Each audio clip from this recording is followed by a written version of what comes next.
होछि हम भाग मध्ये नेछि भल लागे छि कबड्डी बहुत आउ एबे कबड्डी चलछि 3 इयर रो आउ को हम भल खेलिबु आउ स्कूल ना करी अर्जन करिबो से अष्टम पिला रायरंगपुर सहरस्थ महुलडिया ग्राम अधीनस्थ एसएसडी बालिका उच्च विद्यालय 68तम वार्षिक क्रीड़ा उत्सव प्रधान शिक्षयित्री पद्मालय सोरेन परिचालन में अनुष्ठित हो जाइछि। एथरे विद्यालय छात्री मानक मध्य जूनियर ग्रुप षष्ठ सप्तम और सीनियर ग्रुप अष्टम रु दशम श्रेणी विभाग करा जाय क्रीड़ा प्रतियोगिता आयोजित होइतिला। उक्त क्रीडा छात्री मानक मध्य दौड़ 100 मीटर 200 मीटर कबाड़ी भलीबॉल क्रिकेट खो गणित कषा झिलापी रेस और म्यूजिक चेयर होइतिला। प्रतियोगी मानक मध्य प्रथम द्वितीय और तृतीय चयन करा जायतिला। कृति प्रतियोगी मानक आगामी वार्षिक उत्सव में पुरस्कृत करा जिवो बोली प्रधान शिक्षयित्री सूचना दैथिले। एथिरे विद्यालयर समस्त शिक्षक शिक्षयित्री तथा पुष्पिता राउत ललित कुमार बारिक प्रभासिनी सेठी सागरिका महापात्र सरस्वती मोहला शाश्वती महंत हेमलता महंत रश्मिवती मुर्मू गुरुप्रसाद महाकुड़ सांखीमणि हेम्रम राजकिशोर सोरेन और हरप्रसाद महंत प्रमुख सहयोग करथिले। रायरंगपुर श्यामनंद परिणाम रिपोर्ट स्वस्तिक रिपोर्टर।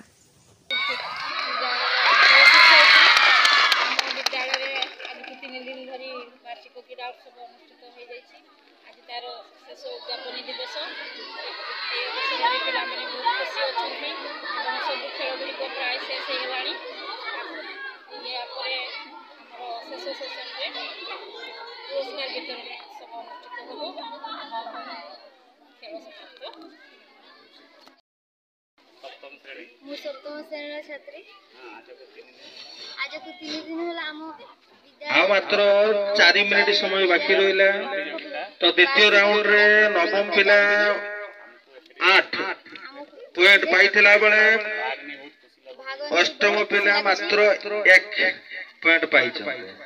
तो वर्तमान नवम अग्रणी अछंती अष्टम वार्षिक क्रीड़ा प्रतियोगिता आज को 3 दिन है चली 27 तारीख 27 12 2023 रु आरंभ होती। आज उद्यापन दिवस आज सीनियर छुआ मानकर कबाड़ी खेल चली आमर यहाँ आउटडोर गेम आमर कैंपस भितर चली lung jump high jump cricket प्रतियोगिता बाकी अच्छी यह भी चलो पिला मैंने बहुत आनंद उल्लास